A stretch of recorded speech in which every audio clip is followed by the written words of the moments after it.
子哥，帮个忙快！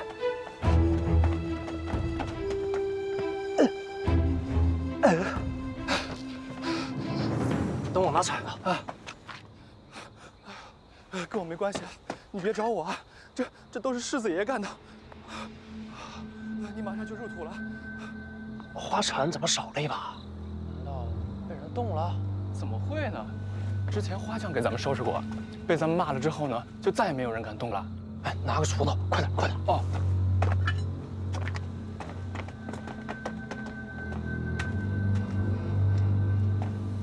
啊！怎么了？手！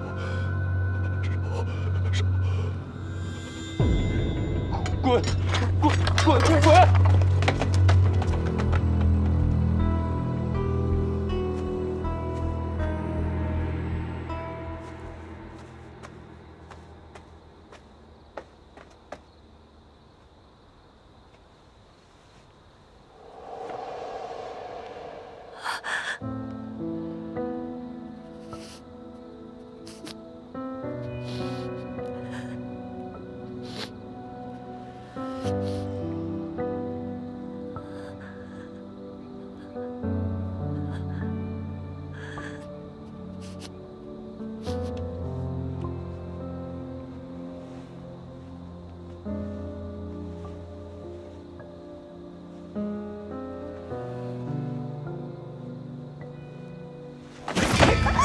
就又怪我，谁让你看见不该看的东西了？要不这样弄死他们，要不交给师子吧。他不死，咱们就得死！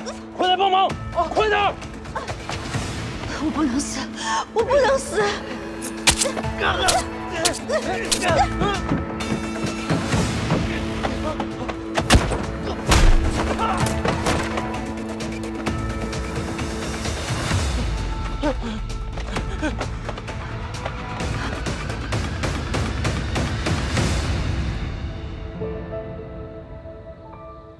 于七，于什么气？赶紧跑！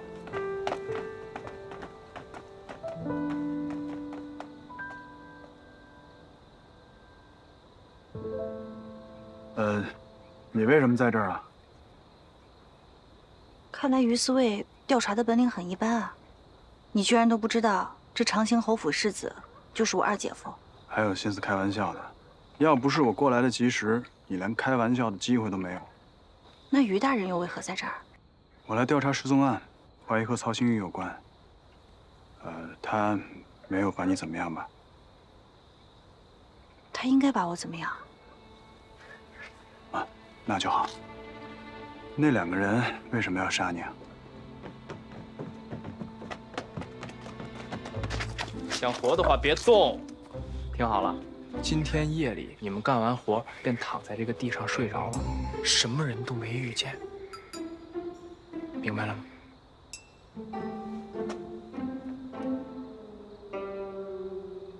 啊，就是没明白。你看，这是我在花丛中找到的，我看见他们杀人埋尸，我怀疑不只有一个人受害了。胆大包天。山谷女子多带同簪，明日我便去求证。如果秀娘子的女儿真的死了，她该怎么办？行了，你就不要再考虑旁人了，考虑考虑你自己，这很危险。跟我走。哎，于七，我不能走。哎，你说吧，还有什么原因？为什么不能走？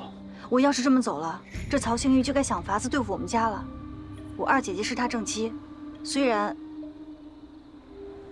就是他把我引到这府中来，还有我三姐姐，她那么柔弱，还在想办法要保护我，还有我五妹。你先等等。什么叫你二姐姐将你引入府中啊？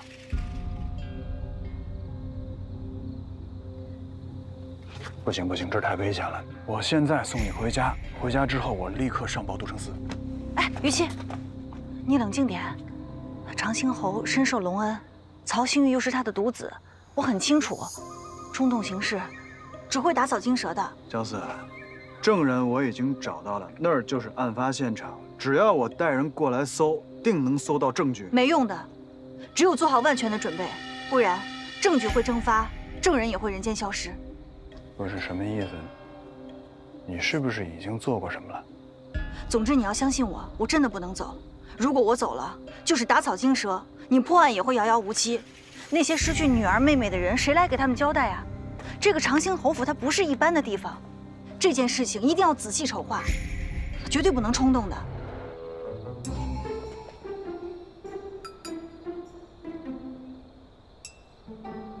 怎么了？你一直这样吗？我怎么样？气人。但是我现在还没有办法跟你生气。你说的有道理，是我把问题想简单了。但是我现在刚刚把你给救出来，我总不能这么眼睁睁地看着你去冒险吧？打仗都是要讲究一个方式方法的，不能这么硬碰硬。那不然这样，咱们俩联手，把这恶徒绳之以法，替那些枉死的女子报仇。你能相信我吗？行，我信你。保护好自己，我尽快回来。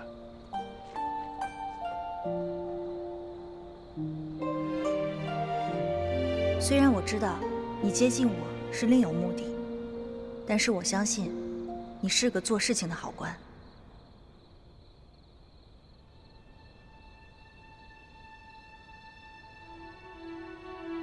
务必保证他没有任何危险。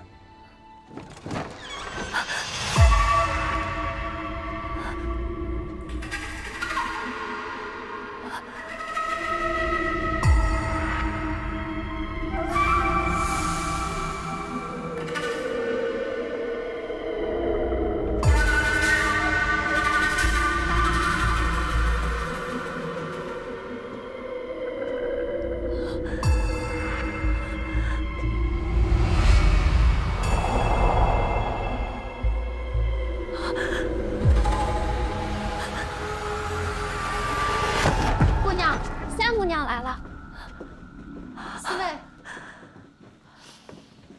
三姐姐，怎么还没有休息啊？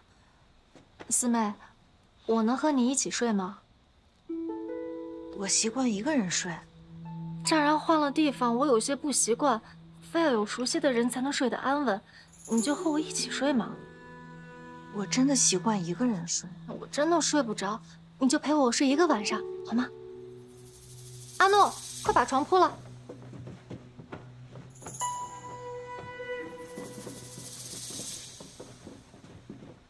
那这样，三姐，你睡里面。四妹，我习惯睡在外面。真没想到三姐姐对睡觉还那么多要求。今晚你就依着我，让我睡在外边吧。你还是睡在这。现在已经不早了，我们快点睡吧。上一次三姐并未来，为何这次来了？而且三姐不是这般强求的性格，今日怎么了？姐姐姐夫的目标是我，江俏与我形影不离，无疑会多出许多危险。他们既然能对我下手，对江俏当然不会手软。只此一晚，明天绝不能让他再缠上了。至于今晚，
好了，你们先下去吧，就守在外面。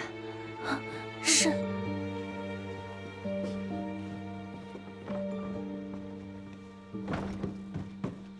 四妹，你看见他了吗？曹星宇就是个畜生。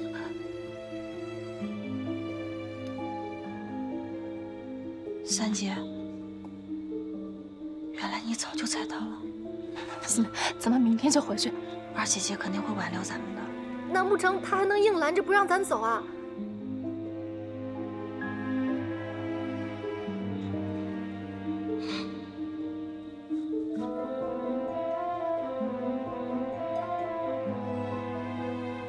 四妹，二姐她……四妹，明天就跟我回去好不好？不成，现在在他们夫妇眼中，你尚且是局外人。如果明日一早你就嚷着要回去，今夜又是跟我住在一起，那畜生又来过，他们肯定会怀疑你是不是发现了什么。三姐，你给我点时间。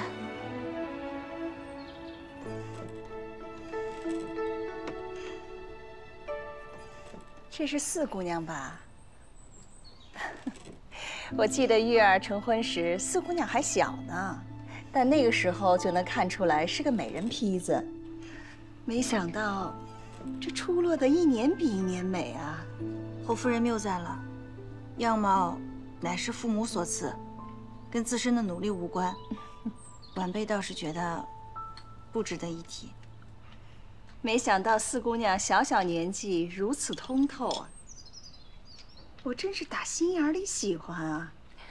母亲若是不嫌弃妹妹们扰了您的清静，就让她们再多陪您几日。好啊！儿子给母亲请安了。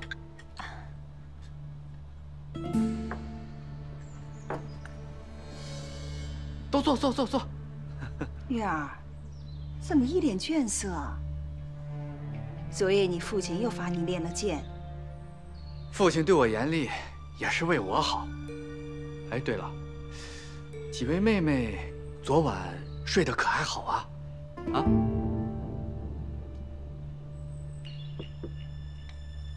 挺好。那就好，那就好。二姐最是心疼我们，老夫人您又如此和善，我倒是觉着住着比家中更舒心呢。我倒是睡得不太安稳。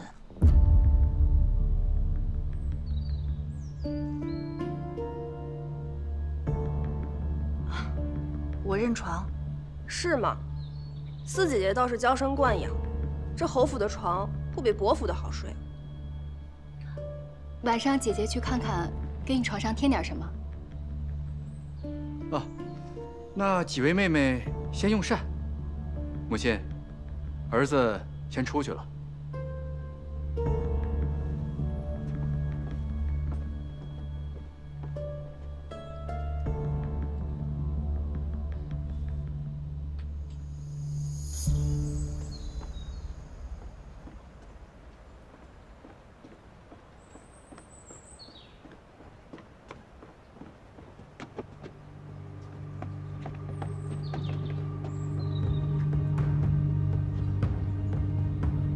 四姑娘，哦，我们什么都没说，安子也没说，世子，你先别怕，我没打算告发你们，而且我知道，你要比那个安子心软也良善。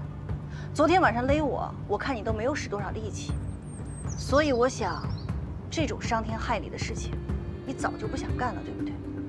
小人也没有法子，我只是一个下人，世子让我干什么，我就得干什么。但你有没有想过，以你们世子的脾性，你知道他这么大的秘密，他又能留你活多久？那我该怎么办呀？四姑娘，你能救我吗？救你可以，但你要先告诉我，昨夜我听你们说还有一个姑娘被关着，对不对？哦，对对对，你得告诉我，她被关在哪里？这是妞妞的。你仔细看看啊，可别看错了。是我亲手给妞妞买的簪子，我怎么可能会看错了？妞妞在哪儿？啊，妞妞在哪儿啊？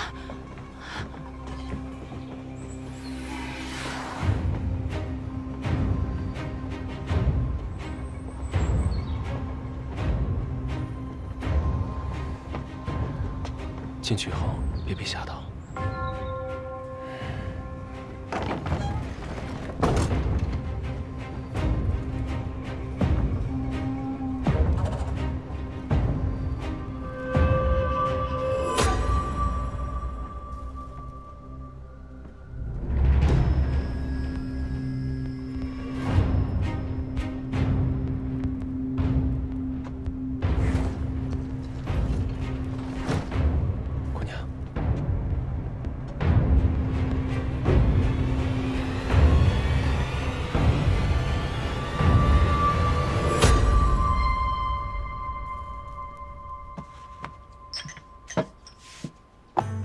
5年以来，临安城中娘子失踪的案件共有15起，你怎可认定都是同一人所为，乃是连环作案呢？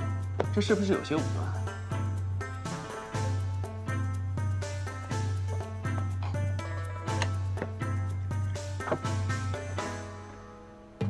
这些失踪的女子，介于16至20之间，相貌姣好，且皆出身于小户或者是商户人家。我与龙蛋 在探查中发现，他们最后出现的地点，皆汇聚在此处。长兴侯府，这是我们整理的线索。这里面的证言，基本上都指向于同一个人——曹兴玉。甄大人，此刻你还觉得我武断吗？确有可疑，但这终究也只是推断，既无实证，是没有办法辨案侦查的。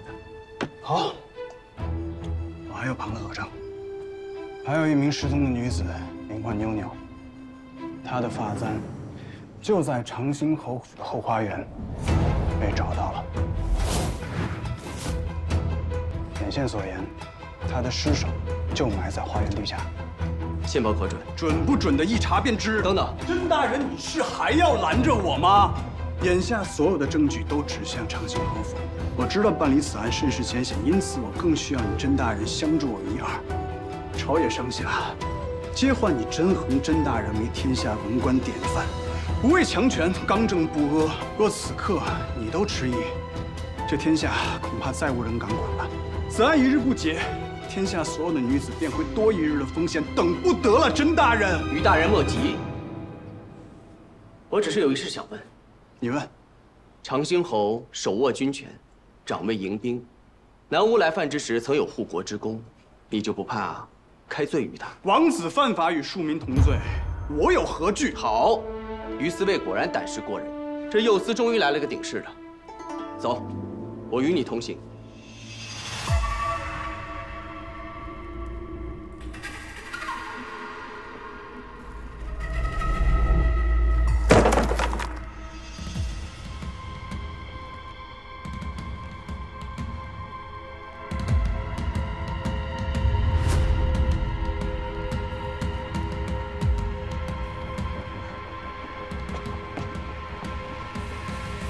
姑娘，姑娘，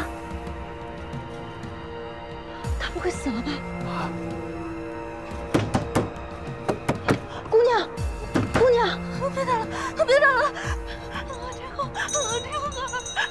有没有钥匙？有。别怕，别怕，我们是来救你的。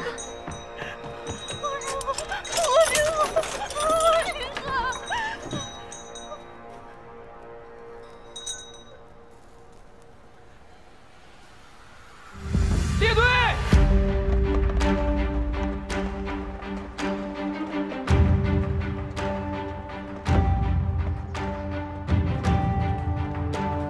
头，快班集合完毕，头，咱出发吧。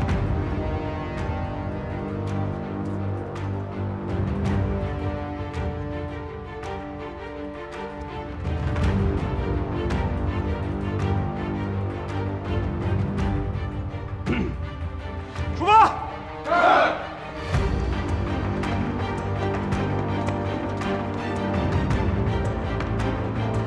二牛，夫吩咐你做的事情，侯爷，为何到今日还没做好？侯爷，侯爷，都城司传来消息，于七带着一大队人要来咱们府里搜查。你说什么？他要来我侯府搜查？这个姓于的是吃了雄心豹子胆了吗？他要搜查什么呀？说是什么要寻失踪的女子。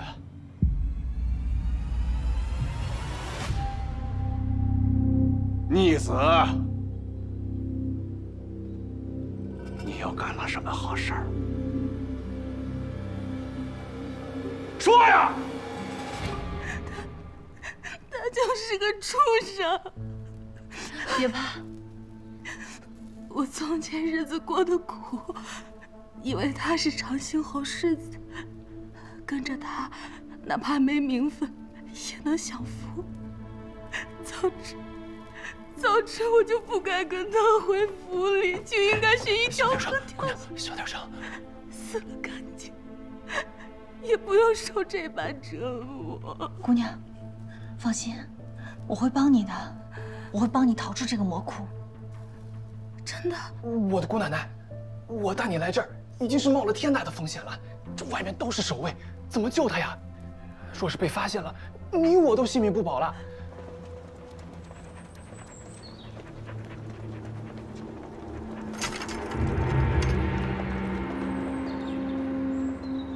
你们都城司，好大的胆子呀！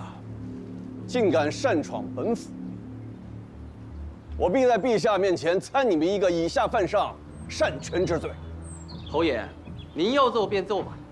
就算真的到了御前，甄某也只是依律行事。哼，本侯长卫迎宾，官至当朝一品，有一等侯爵爵位。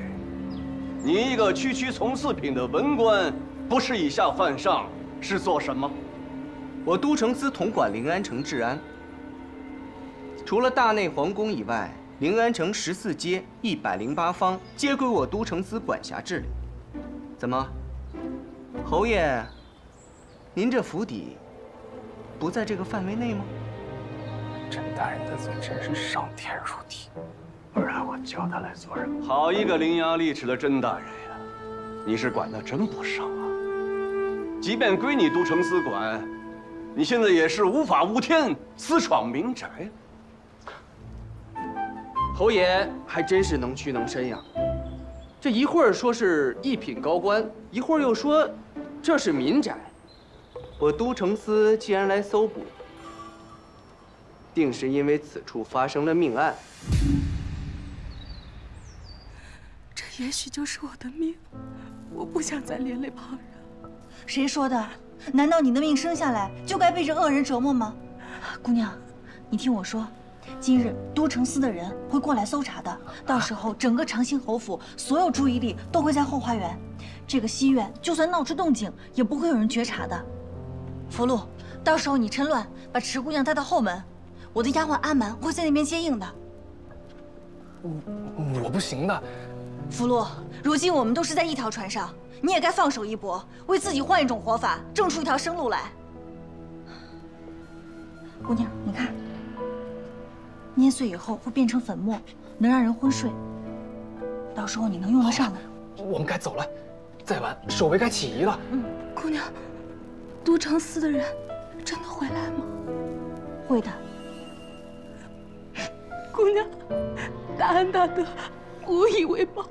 记住，自救者天助之，自弃者天弃之，明白吗？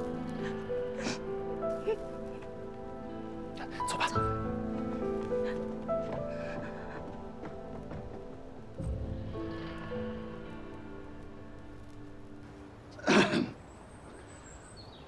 侯爷，在下最近一直在追查临安城女子失踪案。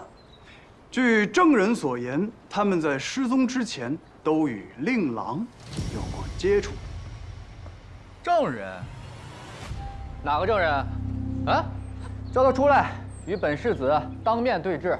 没想到世子在呢，我要是把他给叫出来了，世子是要以强权威胁不成？就凭你一条不知真假的线报，就能污蔑我杀人了？哎，我可没有说世子杀人呐。难不成世子是心虚了，要主动认罪啊？荒唐！你们可有证据？如若没有证据，休想踏入我侯府半步。证据自然是有的。此铜簪便是证据。众人还说了，你曹星玉嗜杀残暴，天理难容，不仅虐杀了数名女子，还将他们的尸首藏于侯府后花园。你这是……本侯是通情达理之人，今日我就让你们搜。但我有言在先，如若你们搜不出尸体，此事本侯绝不会就此罢休。请搜。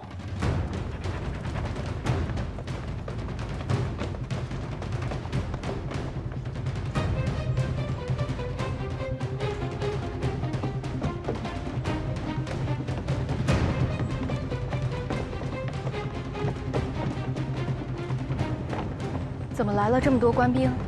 发生什么事了？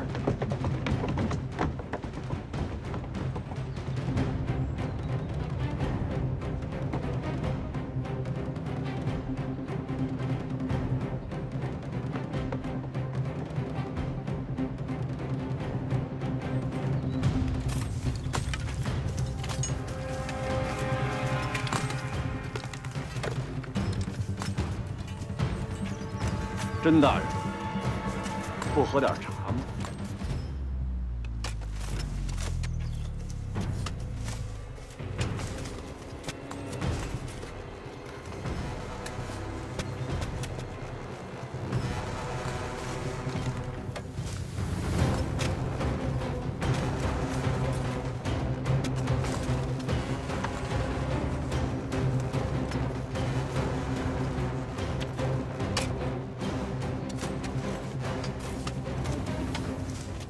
感觉不对劲啊！这曹星玉竟然没有一丝慌乱之所。难道昨夜就被转移了？昨夜怎么了？啊，没事没事。大人，地下有东西！快！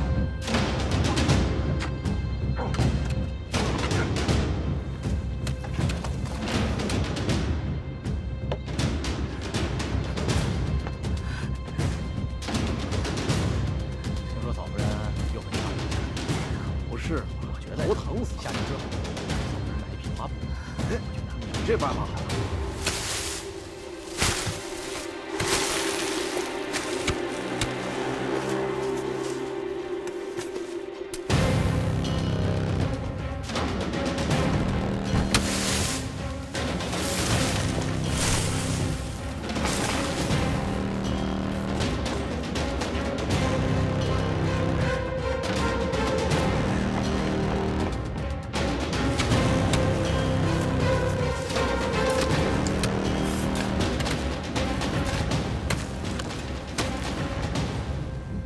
大人，是棺材！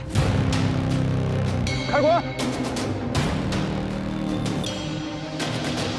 有你们这把力气！大人，这棺木里……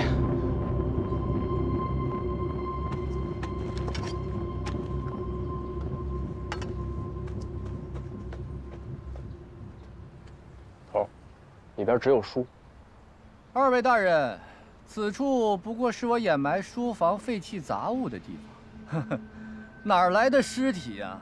可别冤枉我这清白无辜的人呢！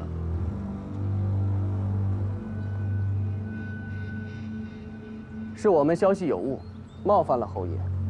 无妨，甄大人，本侯度量大，不和你计较。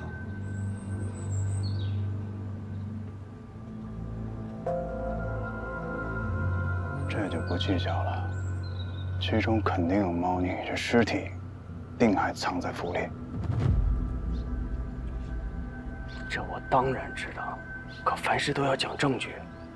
现在我们搜也搜了，若是再造次，他真的告到御前庭，我这都算违律。行了，今日先回去，从长计议。什么从长计议？你眼下要是走了，绝没有第二次机会。围就围了，算我的。哎，龙蛋，接着搜。是。阿牛。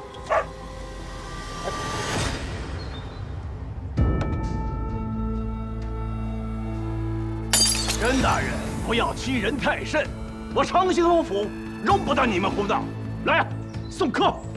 尔等莫要妨碍公务。虞姬，不要太放肆。侯爷，若是世子当真清白，那您何必惧怕一只狗啊？笑话，本侯怎会怕一只狗？放狗！追！你们愣着干什么？拉住他们！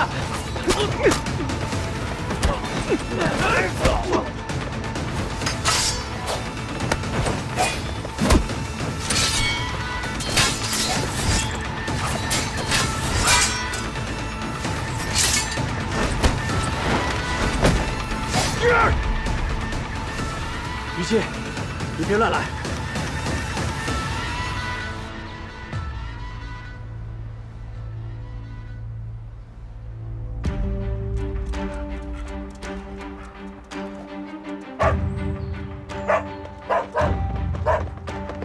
带走！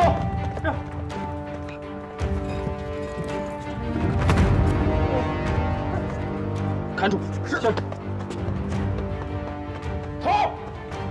头，尸体找了。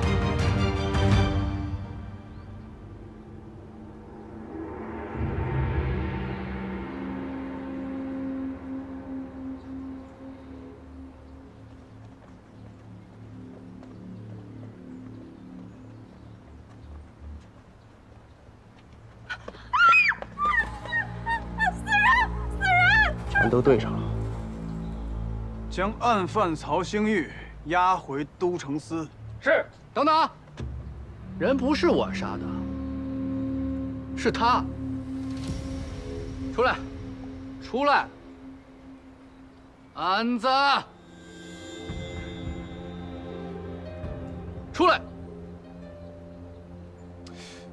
哎，他是觉得我们长得特别像傻子吗？找个小厮来顶罪啊！你们凭什么说这人是我杀的？啊？就凭一条你们不知真假的线报？来，我问问你，叫什么名字？小人叫安子。你家主子说，这些人都是你杀的。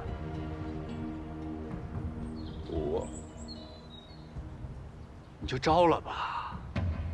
我们侯府待你可不薄，替你讨了一房媳妇，还留了后。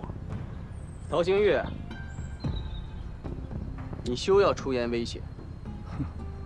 安子，你莫怕，一五一十的讲。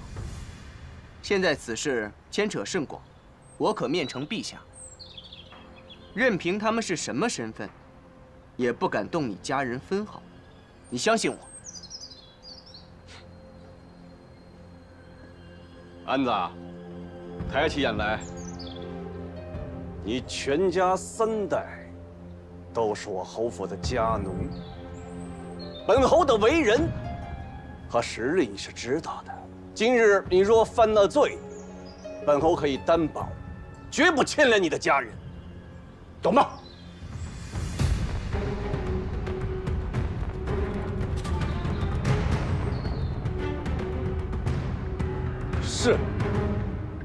是我杀的，他们都是我杀的。你可想清楚了，现下要是承认了，日后想要反悔可就没那么容易了。我便是杀人凶手，是我鬼迷心窍、见色起意，那些姑娘都是我亲手杀死，是我将尸体扔到枯井里，与世子没有半点关系。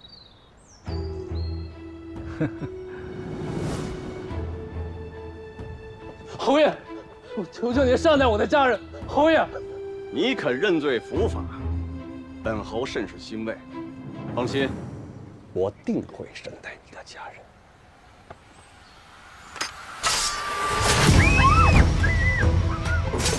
常兴侯，你敢当众灭口，简直是目无王法！本侯一向治家如治军，如今府中出现丧心病狂的恶奴，败坏我常兴侯府的名声，我便替你们都城司了结了他，不好吗？省得你们再开堂审案。按大周律，杀奴也是犯罪。甄大人，别以为这里只有你一个人懂法。 无故杀奴确实是罪，可他犯了死罪，我父亲杀他有什么错吗？就算他犯了死罪，那也应该先上报官府，得到允准后方能处置。小小一个家奴，杀便杀了，还轮到你都城司来批准吗？你若未请官，那便是违律。按大周律，未经官府而擅杀奴者，杖100。怎么，甄大人，你要打本侯的板子吗？你敢吗？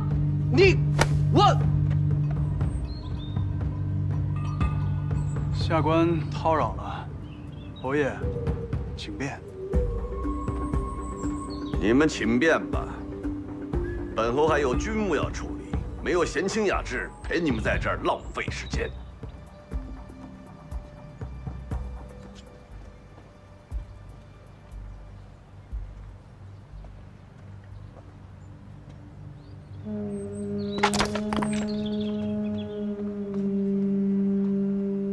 看什么看？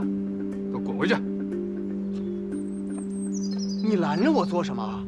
就这么让他们走了？今日之目的不是来追究曹勇杀奴，是为了寻到这些尸体。现在尸体都在这儿摆着呢，一具都没少，已是死无对证啊！于不会让他们死无对证的。这谁影响的你啊？你怎么现在性子毛毛躁躁的？还是太年轻了。不是这跟年轻有什么关系啊？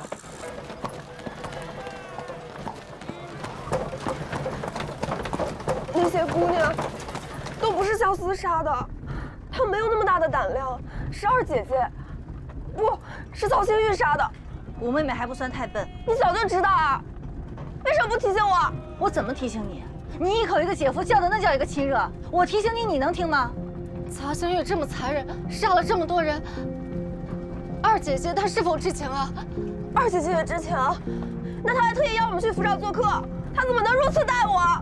虽然我们不是叶母亲生的，但我跟她最亲啊！谁放的这次的？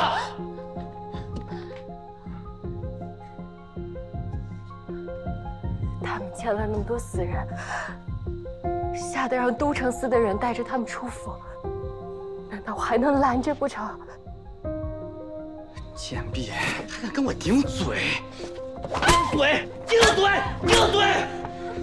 要不是我母亲平日里对你还算满意，我早就把你和那些贱女人一起都杀了！贱人！世子，看在老夫人的份上，滚！你打啊！杀啊！你除了打女人、杀女人，你还有胆量做什么？你老子打你，你就打我，你那么有种，怎么在他面前连屁都不敢放一个？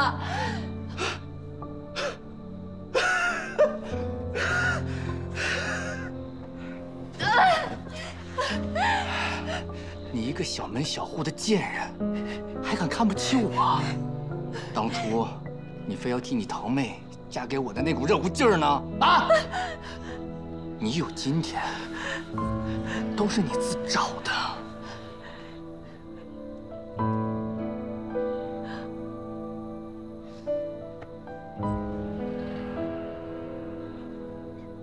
是，我自找，我活该。你打死我好了，正好再给那都城司添条人命，看看有没有第二个案子为你背锅。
今日我先饶你一命，等这段风头过去了，我再取你贱命。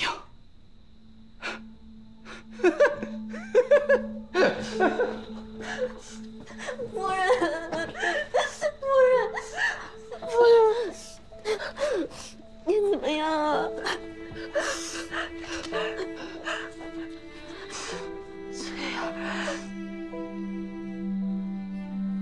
这样的日子，我一天都不想再过了。夫人，我们逃吧。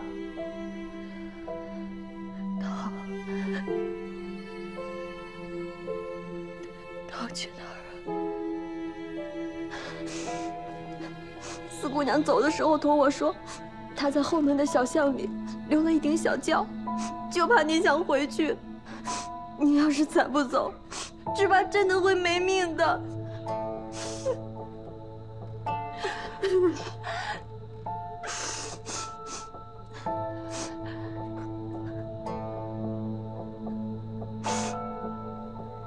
夫人，我不能再坐以待毙了，回家。我们回家，回家。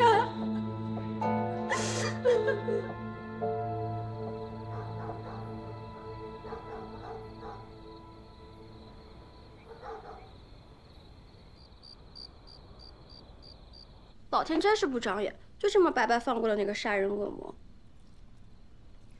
于四卫虽然是说要继续追查，但现在死无对证。怎么会死无对证呢？姑娘，你忘了池姑娘吗？当初你让我送她出城，她可感激了。只要姑娘你说一声，她可以来指认的呀。但她的日子太苦了，好不容易才逃出去。若是让她再去指认曹星玉，那她被拘禁多日的事情便会被传出去。一个姑娘家，让她以后可怎么活呀？岂不是逼她再去寻死一次？可若是她不出来指证，坏人就服不了法，她难道就能过得好吗？我明天再去看看她。根据尸体颈上的勒痕深浅，可以判定这些娘子皆是被同一人以绳状物扼颈窒息而死。有没有什么旁的线索？尚未发现。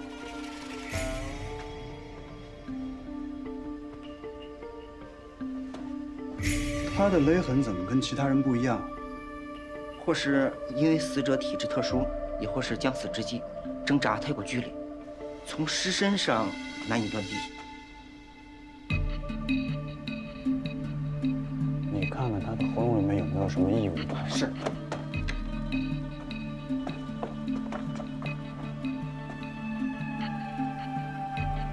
大人，请看，这是一枚纽扣子。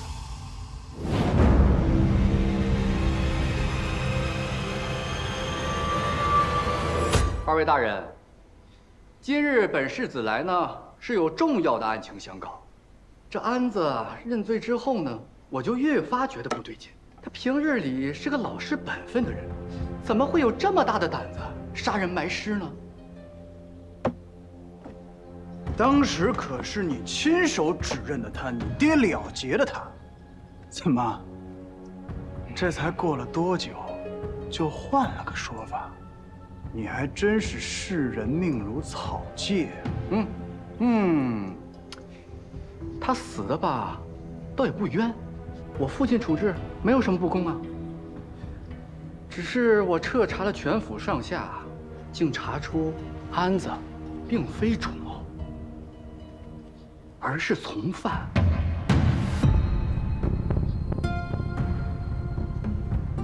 那依你所说，主谋是何人啊？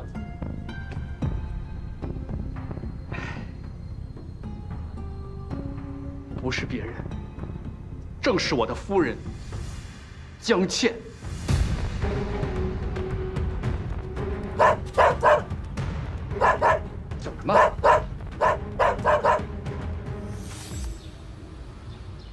曹新玉奸我倩儿，告上了衙门。是，他指认江倩才是杀人埋尸的主谋。姑娘，倩儿，他们是恶人先告状，简直岂有此理！世子夫人，随我走一趟吧。四儿说的没错，我早该听他的去指认曹新玉。母亲，怎么办啊？倩儿别怕，绝对拿下！你们干什么？姑娘，住手！倩儿，去找江四，只有他能帮我了。母亲，放开我！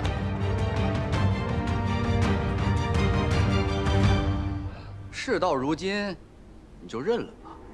是你与安子有了私情，见安子与那些女子走得亲近，你心生嫉妒，所以指使安子虐杀了他们，真是家门不幸。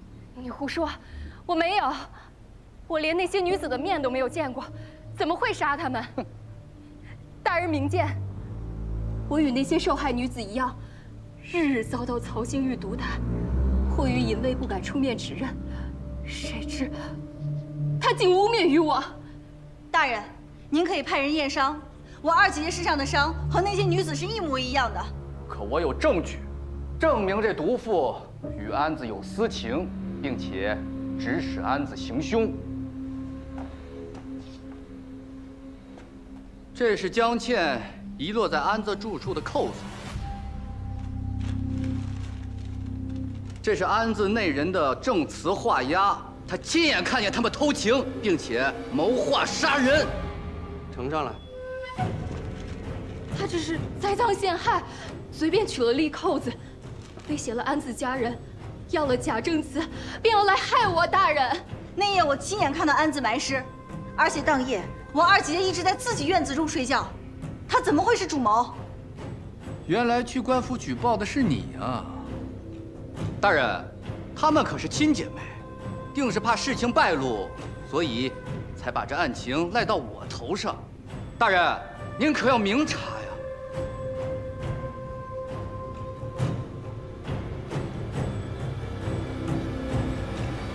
带证人。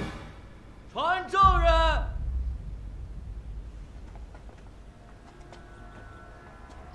大人，人证带到。来者何人？回大人，我乃池淑莹。本官问你，你可与江家二姐妹认识？我与她们江家姐妹毫无干系。那你可与这位曹星玉认识？回大人，认识。我被这恶徒哄骗至长兴侯府，囚禁戏院，日日遭凌辱虐待。我亲眼见这畜生杀人，口口无凭。回来，大人，是他勾引的我，想让我弃妻娶她，我不愿意，他才反咬我一口。大人，我这一身伤便是凭证。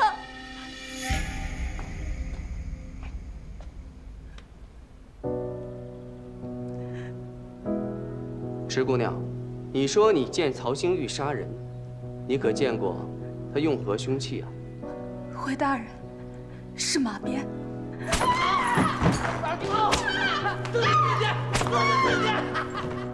他说这些只是为了栽赃嫁祸于我，您可不要轻信啊！本官自会公正严明地审理此案。那这凶器，你可知在何处？凶器就在长兴侯府。池姑娘，说话可要三思啊！我是长兴侯世子，岂能容你随意攀污？你虽是长兴侯世子，但在我这都城司公堂上，休得放肆！池姑娘，莫怕，继续说。我说的句句属实，杀人凶器就在长兴侯府的。闭嘴！池姑娘。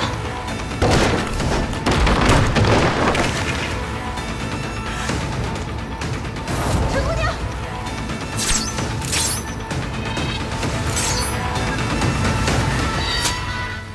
冷淡。于四卫，没事吧？放开我！好你个曹星玉，你真是胆大包天啊！敢在我都城司公然持剑行凶，给我押下去！我是长兴侯世子，你敢动我？冷淡！押入大牢，等候发落。是啊，给我！于四卫，郎中，于刺猬，没事吧？没事。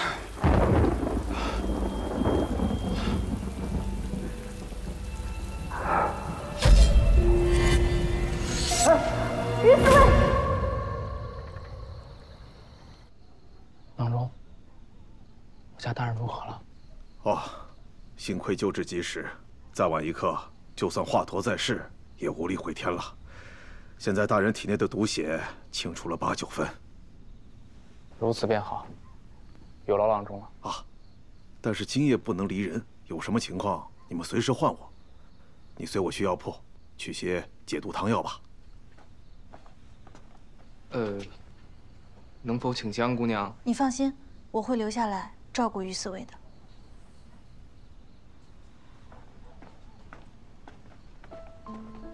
拿药。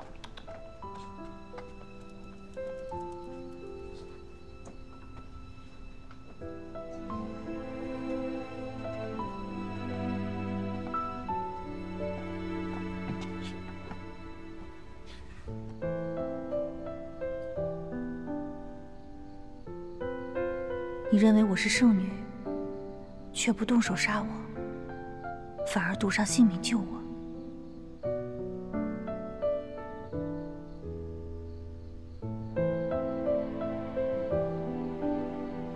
你醒了。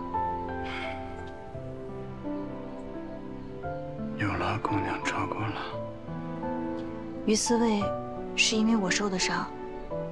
如果我都不能照顾你，心里肯定过意不去的。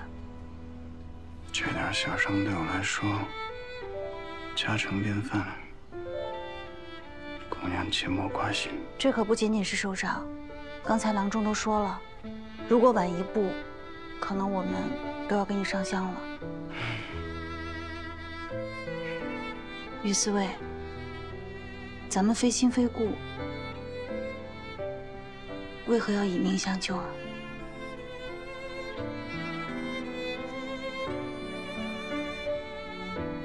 这不是没想到剑上有毒吗？你和池姑娘也是萍水相逢，不也是舍命相救？是啊，谁能想到这剑上有毒呢？我去给你倒点水。姑娘，我来吧。阿曼，我来。江姑娘，甄大人，还是我来吧。啊，好。怎么办呢？这可怎么办呢？曹新玉只是被关进了大牢，长兴侯一定会想办法帮他洗脱罪名的。曹新玉要是放了出来，我们的倩儿又进了虎狼窝了。二爷，你快想想办法呀！二爷，母亲，母亲，母亲，你快想想办法吧！倩儿可是你捧在手心长大的孙女，你不能看着她就这样去送死吧，母亲！安谋啊，赶紧想个办法，看看朝中是否有可托之人。回母亲，倩儿也是我最骄傲的女儿，我怎能不管？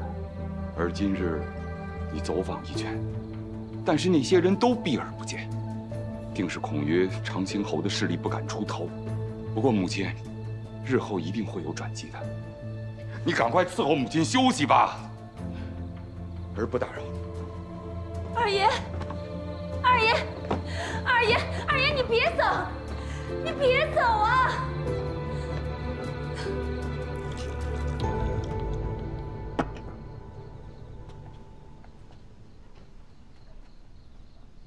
于思维，于思维，喝点水吧。啊，你手伤了，我来喂你。左手还是好的。劳烦甄大人，帮我把杯子放到旁边。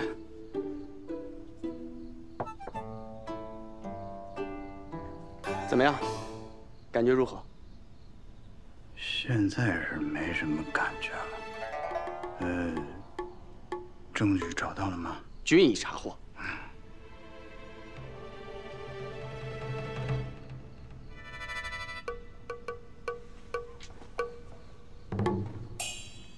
每每遇到这样的案子，我都会觉得，这人性之恶，真是难以想象。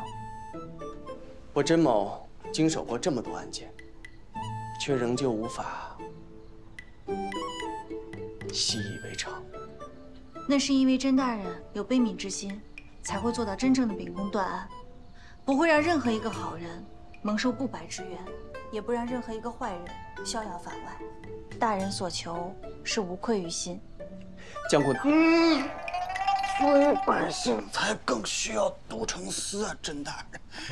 那尤其是需要你啊。律法虽然不能使人心向善，但是可以在人们心生恶念的时候有所顾忌，得以悬崖勒马。于四位说的有道理，江姑娘。那对有些人来说是不管用的，因为他就不是人，他是畜生。于四位，你就放心吧，这政务跑不了，曹兴玉更跑不了。但是甄大人还得备有后手，这长兴侯肯定不会坐等曹兴玉被审，他一定会竭尽全力在朝中走动，想尽一切办法给你们施压。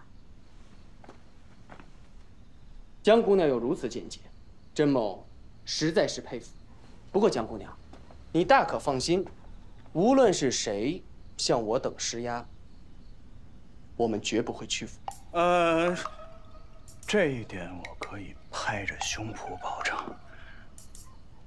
他有眼不进。你瞧，这伤是快好了，多谢于四位夸奖啊。要不然这样吧，今日呢，我来守着于四位，你白天受到的惊吓，先早些恢复歇息。刚才龙蛋跟着郎中去取药了，估计快回来了，我还是留下来给于四位煎药吧。哎，不，这煎药都是小事，让龙蛋去煎，我来都可以。还是让江姑娘留下吧。龙蛋，我指派了他旁的任务，都城司的活。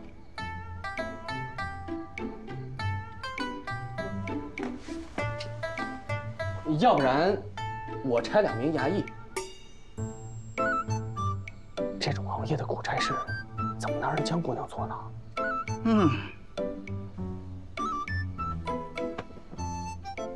也不知你何时学会的怜香惜玉。那就劳烦甄大人了。于四位，你好好养伤，我明日再来看你。江姑娘，我送你。好。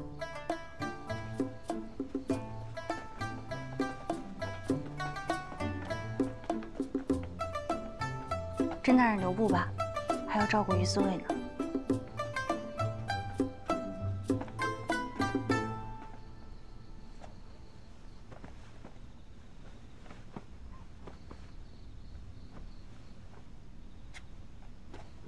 于四位，于四位，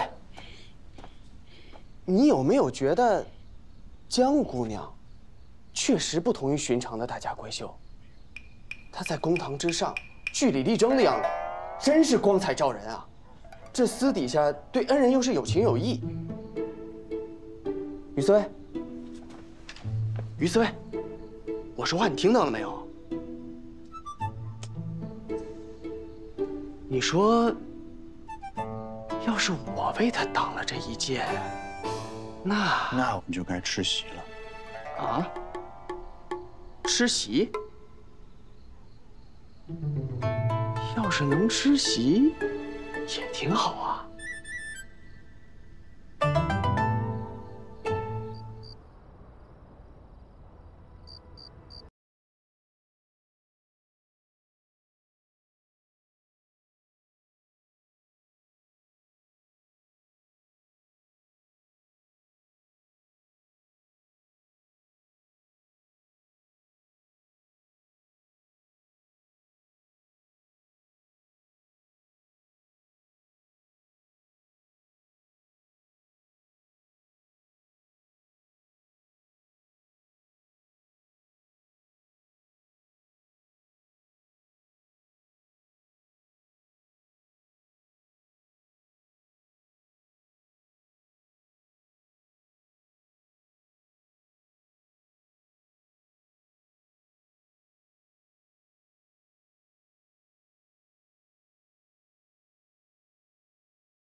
与妻朝夕相伴，我愧于未能以真心相待。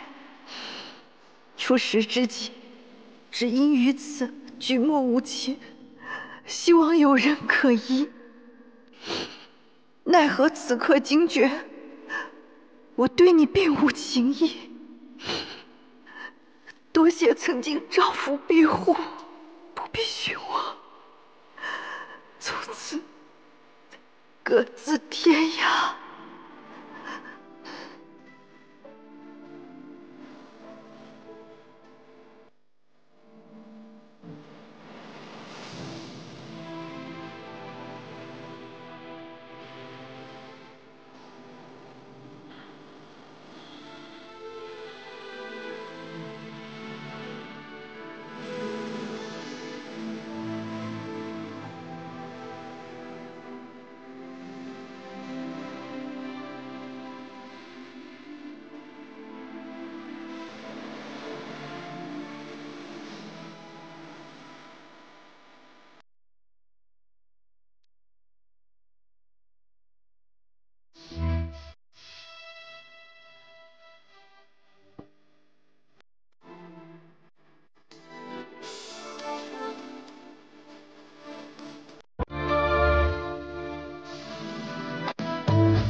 若是重来一次，一切不如意都能改变，是不是我们便不会走散，最后也便不会落得那种结局？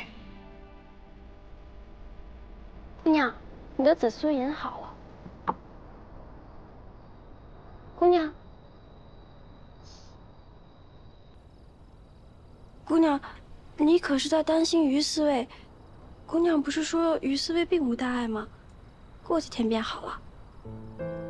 这是不是就是叫关心则乱？阿满，我问你啊，如果你心有牵挂，但是你知道，你跟这个人未必能有好的结局，可能是误会，也可能，总之就是未必会有好的结局。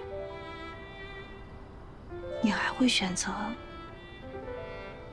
跟他在一起？那要看我是不是他的心上人啊。如果是呢？姑娘，于思卫向你表明心意啦。我就是问你。就当做是我。我的话，当然要在一起啊！人活一世，两情相悦多难得呀！本来这世上就有许多事情要畏手畏脚了，如果连两情相悦都要瞻前顾后，那这一辈子恐怕就没有什么快活的事儿了。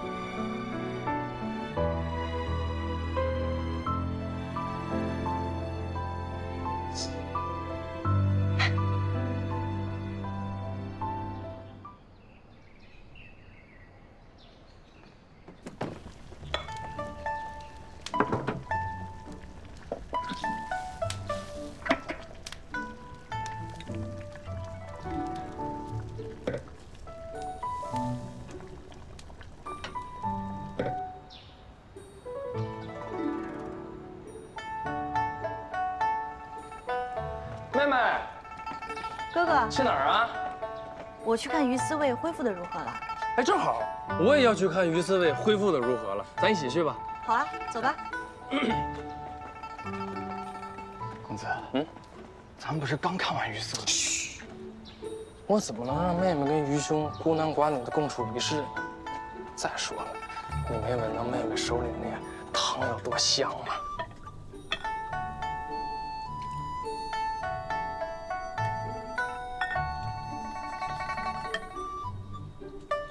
于大人，于兄，这是妹妹亲手为你熬的，你快尝尝味道如何？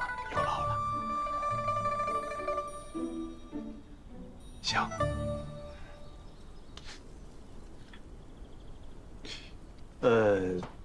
喝汤跟喝酒是一个道理，独酌不如共饮啊，要不然江兄你先请。不，你这是给余兄调理身体，没事，我怎么好意思呢？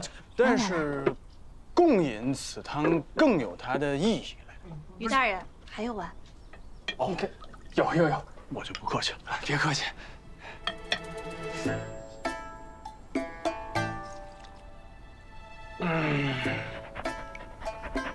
从未喝过如此鲜美的鱼汤，一丁点的荤腥味都没有啊！余兄，真不是说我夸自己家妹妹，就这个汤的味道，层次丰富，那一看这就是用了心的。而且妹妹心细，因为余兄身上有伤，不宜辛辣，这才没放胡椒粉。要不有胡椒粉吗？来。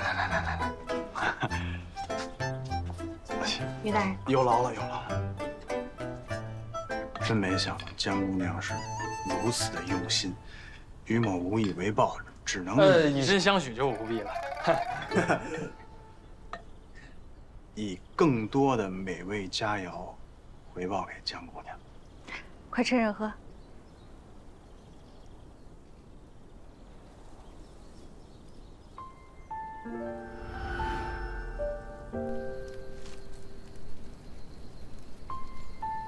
你慢点吃，别噎着了。跟着我一块儿受火。等以后，咱们如果有机会能回到临安，我给你做很多好吃的。那你快跟我说说，给我做什么好吃的？我想象一下。我先跟你说一个，先从金水河里面打捞出来非常新鲜的鲫鱼，再用蛋清跟黄酒事先抹到鱼身上，腌制入味儿，再把鱼放到烧热的锅里面煎到两面都是金黄，然后再放入生姜、陈皮等佐料，小火慢炖1个时辰，炖出来的鱼特别新鲜，皮香肉嫩，就连鱼汤都是乳白色的。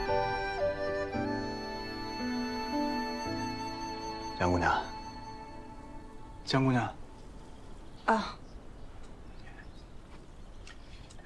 手脚还是有点不太利索。应该的。多谢。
头，七哥，头，楚来了，楚来了，头，七哥，头，快，楚来了，楚来了，七哥，七哥，头，在吗？七哥，在吗？头，站住！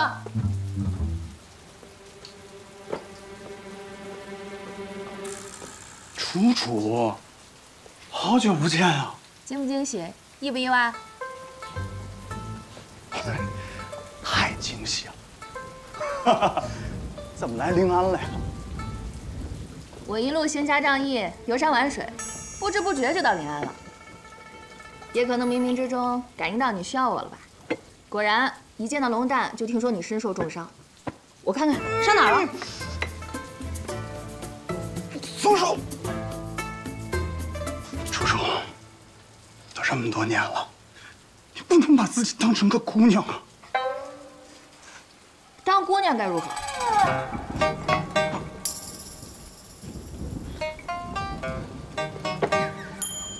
当姑娘就要讲究那套男女有别的迂腐道理，就要女大当嫁不中留。我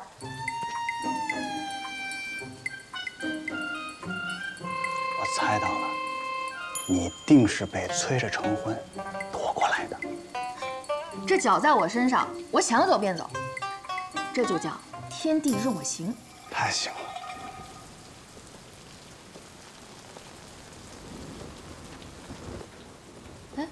江姑娘，楚楚，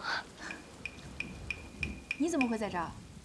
我就住在隔壁，所以顺道来看看于思卫。你说七哥，他就在里面，我带你进去。你们是旧识？何止是旧识，我爹也在军中，我们从小一块儿长大的，就连习武的老师傅都是同一个呢。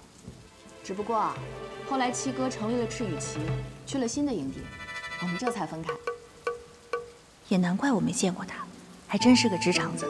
于七一直隐瞒着赤羽旗的身份，他倒爽快，一口气全交代了。江姑娘，你是怎么认识七哥的？因为公事。那我带你进去。好，走。七哥，江姑娘来看你了。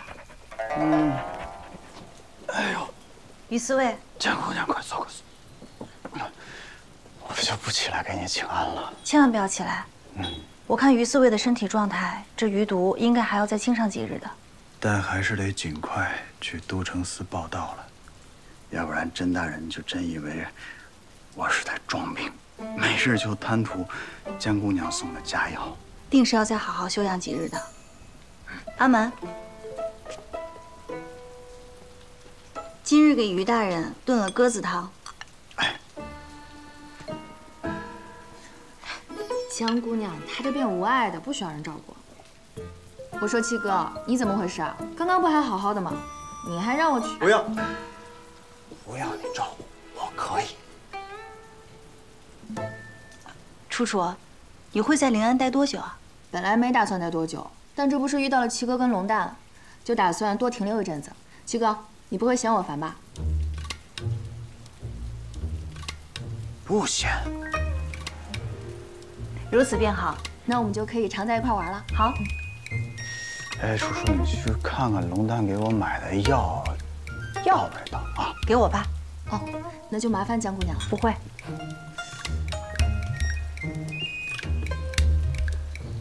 来，于大人，我自己试试。自己能行吗？可以的。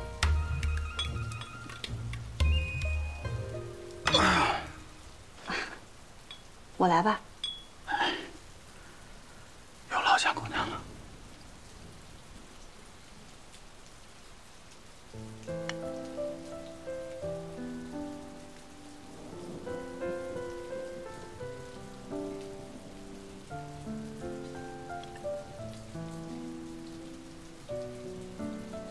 你本来就是因为我受了伤，我来照顾你也是天经地义的，这样也好让我将功补过。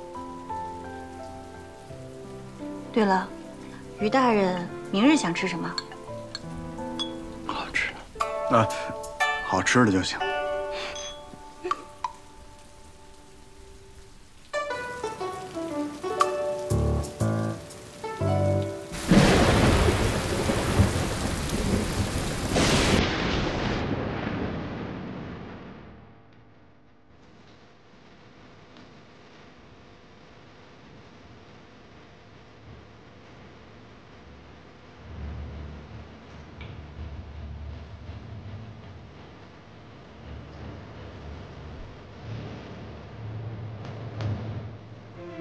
母亲，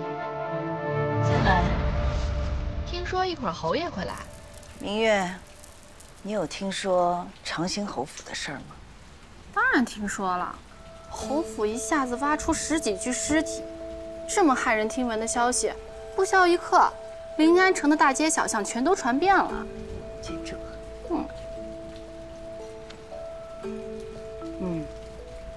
母亲，这长兴侯可真是够不要脸的，他儿子这副德行，当初还想向您求娶我呢。明月，本宫跟你说了多少次，要对长兴侯尊重些。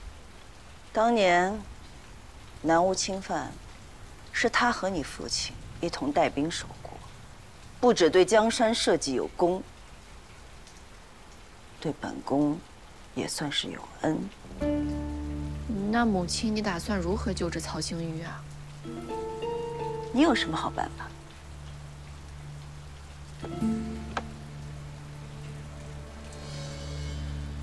母亲以长公主之尊亲自出面，都城司还敢不放人？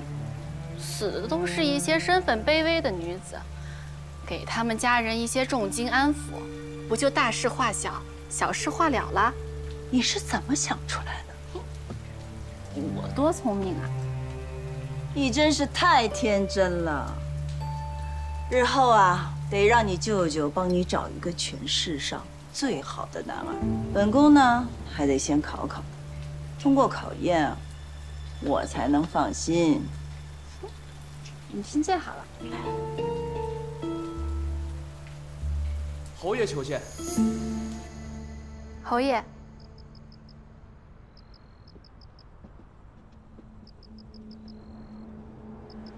殿下，此宝物名为金枝玉叶，树枝用赤金打造，花朵用的是羊脂白玉，树叶用的是上等翡翠。这是老臣费尽心力从陵南求得，特献给殿下。深夜前来，是为了你的儿子吧？